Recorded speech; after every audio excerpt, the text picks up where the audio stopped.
এই দেখো, পর্দা খুলেই আমাদের ননী গোপালের দর্শন। তো বাইরে আমরা সবাই প্রত্যেক বছর মতন বসে থাকি।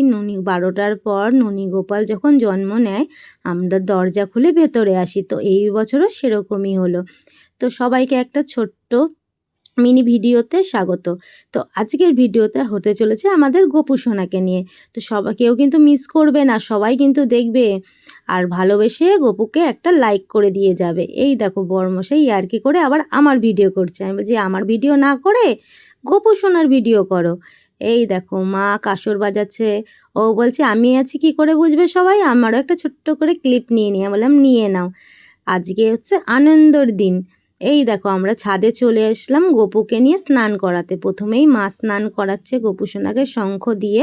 দেখো কার কার বাড়িতে এরকমভাবে তোমরা 12টার পর গোপুকে স্নান করিয়ে তারপর পুজো করো। আমাদের বাড়িতে কিন্তু এইভাবেই নিয়ম চলে আসছে যখন থেকে আমাদের গোপু সোনা আমাদের বাড়িতে এসেছে। তো এইখানে আরও ঠাকুর নিয়ে চলে এসছে মা, সবাইকে এক এক করে স্নান করানো হবে, ড্রেস চেঞ্জ করা হবে। মায়ের পরে চলে গেল বরমশাই। বরমশাই স্নান করাচ্ছে গোপু সোনাকে, তারপর করাবো আমি।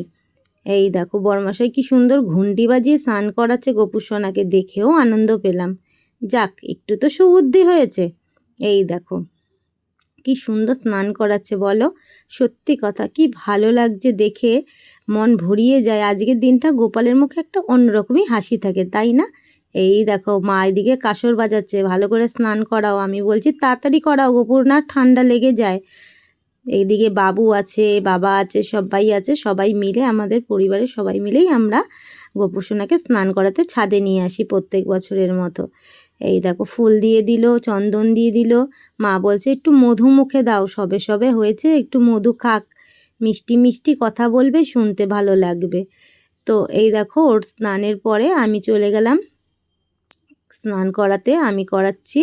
আমি এদিকে গোপালের মন্ত্র বলে কিন্তু স্নান করাচ্ছি। মা বলছে মন্ত্র বলে বলে গোপালকে স্নান করাতে, তাই মন্ত্র বলে বলেই আমি স্নান করছি। দেখো তোমরা দেখতে পারবে আমার মুখটা কিন্তু নড়ছে। তো আজকে হচ্ছে গোপালের জন্ম। তো আজকের দিনটা আমরা নর্মালি মা দই দিয়েছে, সন্দেশ দিয়েছে, ডাবের জল দিয়েছে, বাটার দিয়েছে, এই দিয়ে রাত্রিবেলা পুজো করব, আরতি করব। আর কালকে হচ্ছে গিয়ে অন্নভোগ দেব। যেদিন গোপাল জন্ম হয়েছে সেদিন কিন্তু অন্নভোগ দেয় না, অনেকে দেয়, কিন্তু কার কার বাড়িতে দাও না আমাদের মতনই, তোমরা কমেন্টে জানাবে। এই যে ধান দুব্বা দিয়ে দিচ্ছি গোপালের মাথায়, চন্দন দেব, চন্দনের ফোঁটা দেব, তারপরে আরতি করব। দেখো এই দেখো গোপু সোনা বসে আছে। আর আরেকটা কথা, এই গোপুটা কিন্তু আমরা কিনিনি, এই গোপুটা আমরা পেয়েছি, জানো তো, এই গোপুটা আমরা পেয়েছি।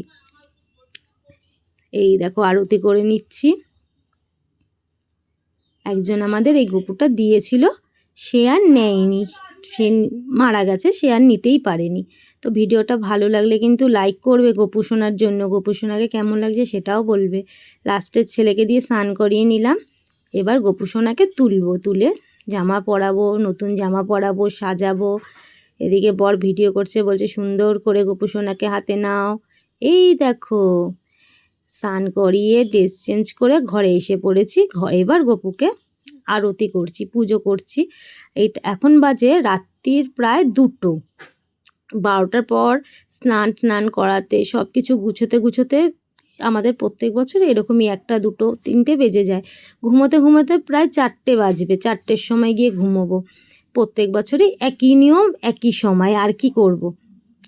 এই দেখো আরতি করছি, গোপুকে পুজো দিয়ে আরতি করে তারপরে গোপুকে শয়ন দিয়ে দেব। আবার কালকে সকাল সকাল তাড়াতাড়ি উঠে গোপুর অন্নভোগ রেডি করব। এই দেখো আমি পুজো করছি, পাশে বরমশাই বসে আছে, বরমশাই ভিডিও করছে, মা এখানে বসে আছে, সবাই থাকে, কেউ ঘুমোয় না যতক্ষণ পুজো সম্পূর্ণ না হবে, গোপু সোনাকে শয়ন না দিই কেউ ঘুমায় না, সবাই, আমার ছেলে পর্যন্ত জেগেছিল জানো। তো ভিডিওটা ভালো লাগলে কিন্তু লাইক করবে, আর অবশ্যই কমেন্টে রাধে রাধে বলবে। টাটা।